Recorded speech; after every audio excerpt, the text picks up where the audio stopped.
विश्व विख्यात परम संत और मानव कल्याण समाज कल्याण का रास्ता बताने वाले पूज्य संत बाबा उमाकांत जी महाराज ने 11 अगस्त की शाम को अपने जय गुरुदेव आश्रम उज्जैन से ऑनलाइन संदेश देते हुए बताया कि भगवान कृष्ण धरती पर आए थे दुष्टों का संहार और सज्जनों की रक्षा के लिए, और इस काम को उन्होंने इस प्रकार किया कि उनकी पूजा होने लगी।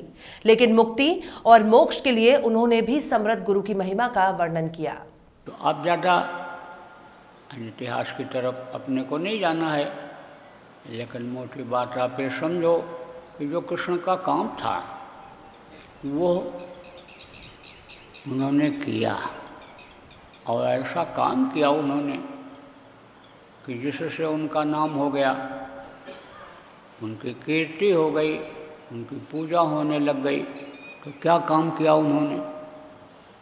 दुष्टों का संहार किया और सज्जनों की रक्षा किया, क्योंकि दोनों अंश उनके अंदर था। दयाल अंश भी था, काल अंश भी था। अब यह है कि दयाल अंश से उन्होंने समझाया और बताया, अत्याचार अन्याय के बारे में बताया। आदमी को यह पता नहीं रहता है कि हम गलत हैं, लेकिन जब कोई बोध करा देता है तो पता चल जाता है। तो बहुत से लोग सुधर जाते हैं, लेकिन कुछ ऐसे होते हैं कि जो नहीं सुधरते हैं। कहा गया विनाश काले विपरीत बुद्धि। तब उनको क्या करना पड़ता है?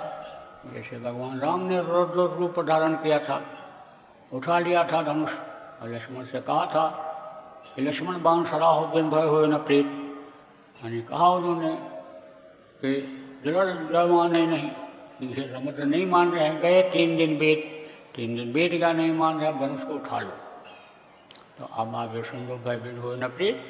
तो भय भी दिखाते हैं, लेकिन तो भी जल्दी नहीं मानते हैं। तो कौरवों को समझाया कि पांडु का भी हक होता है, दे दो इनको कुछ जमीन, लेकिन नहीं माने। जब नहीं माने तब देखो 18 दिन के अंदर महाभारत कराया।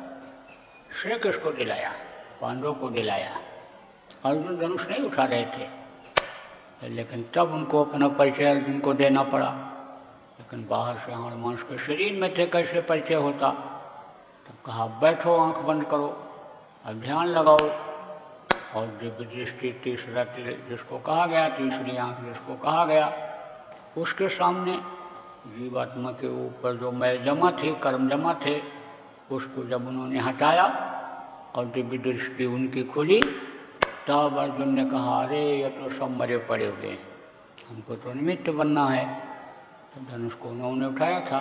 तो अर्जुन को तो जानकारी थी, लेकिन बाकी 4 भाइयों को, पांडवों को जानकारी नहीं थी इस बात की कि कृष्ण समर्थ हैं और महापुरुष हैं और इस काम के लिए आए हैं। तो उनको तो अहंकार हो गया अपने बल के ऊपर। ये नहीं पता चला कि ताकत कहाँ से मिली, बल कहाँ से आया, शक्ति कहाँ से मिली। लेकिन उनको जब अहंकार हो गया और महाभारत खत्म हुआ, तब उन्होंने कहा मैंने मारा, मैंने मारा, मैंने मारा। ब्रीक मैंने वरदान मांगा था महाभारत देखने के लिए, तो बहुत बहादुर था और कृष्ण से कहा था कि मैं उसके तरफ से लड़ूंगा जो हारेगा। तो कृष्ण ने कहा भाई हारेंगे तो कौरव, और कौरव की तरफ से लड़ेगा तो लड़ाई लंबी हो जाएगी, परेशानी होगी। तो उसने वचन दे दिया था कि मैं दानी हूँ, कोई कुछ मांगता है तो दान दे देता हूँ। तो उन्होंने उसका सिर ही दान में मांग लिया था। तो उसने कहा महाभारत देख लेने दीजिए, तब मेरे प्राण निकलें। तो काट करके सिर पहाड़ पर वहाँ रख दिया। तो बोले चलो, तुमको विश्वास नहीं होता है पांडव किसने मारा, किसने क्या किया, करने वाला तो दूसरा है, और उस पर विश्वास नहीं होता है, तुमको अपने बाहुबल पर विश्वास है, तो चलो पूछते हैं। उसने पूरा महाभारत देखा है। जब वहाँ पहुँचे तब पूछा तुमने महाभारत देखा? देखा, क्या देखा? चक्र सुदर्शन चल रहा है और सबका सिर काटता चला जा रहा है। जब बब्रीक बोला ऐसा, तब उनको समझ में आया पांडवों के। कृष्ण ने कहा कि तूने सही बात बताई। तो उसने कहा मेरा संकल्प पूरा हो गया। अब अपना वरदान वापस ले लो। मैंने जो मांगा था आपसे कि मुझे महाभारत देख लेने दो तब मेरे प्राण निकलें, तो आपने वरदान तो दे दिया, लेकिन मेरा संकल्प पूरा हो गया, अब मेरे प्राण निकल जाएं। कृष्ण ने कहा जा अब मैं भी जाऊंगा, मेरा भी काम पूरा हो गया। द्वापर का विधान खत्म हो जाएगा, कलयुग आ जाएगा, मेरा काम पूरा हो गया। अब कलयुग में फिर कोई आएगा, जब अत्याचार, अन्याय, पापाचार, दुराचार बढ़ेगा, ये जो थोड़ा बहुत बीज कहीं इधर उधर पड़ा है वो अंकुरित होगा, तब फिर कोई आएगा नाश करने के लिए पापियों का। अभी तो मैंने एक तरफ से सफाया कर दिया। तो पांडवों ने कहा महाराज मुझको भी लेते चलिए। बोले ना, तुमको मैं नहीं ले जा सकता हूँ, तुमको समर्थ गुरु की ज़रूरत है, योग साधना की आवश्यकता है, तब नहीं करोगे तब तक तुम हमारे धाम नहीं जा सकते हो। यहाँ तक कि तुम्हारे जो आदमी मारने के पाप हैं वो भी नहीं क्षमा हो सकते हैं।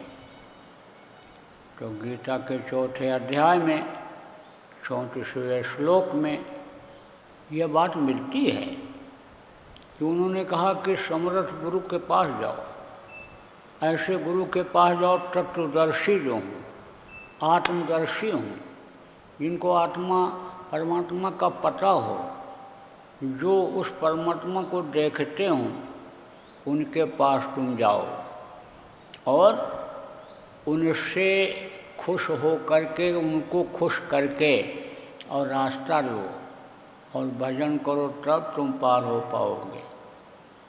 को गुरुभक्तों को, गुरु मत के समझ जाने वाले लोगों को, संत मत के समझदार लोगों को मैं ये बताना चाहूँगा कि गुरु के बगैर कोई आगे एक कदम बढ़ नहीं सकता है।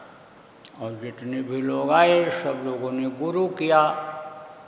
गुरु के बगैर आप पे समझो ना कोई पार हो पाया और ना पार हो पाएगा।